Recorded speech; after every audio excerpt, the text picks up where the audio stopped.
दरम्यान मतदार यादीतील घोळावरून उद्धव ठाकरेंनी निवडणूक आयोगावर निशाणा साधलाय।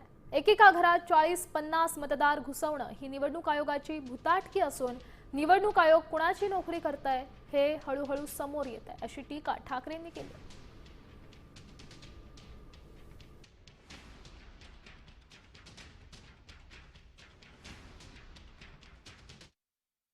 ही निवडणूक आयोगाची भुताटकी आहे। एकेका घरामध्ये 40-40, 50-50 नावं ही नोंदली गेलेली आहेत।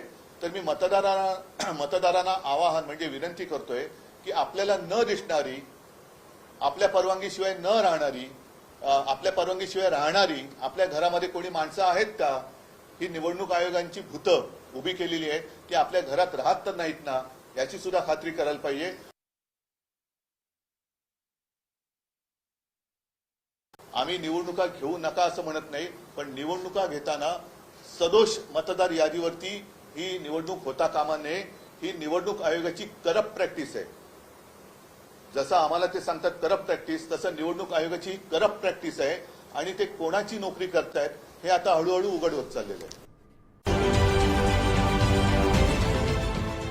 देश विदेशातील प्रत्येक घडामोडींचे लाईव्ह अपडेट मिळवण्यासाठी आता साम टीव्हीच्या सर्व सोशल मीडिया प्लॅटफॉर्मला लाईक, फॉलो आणि सबस्क्राईब करा।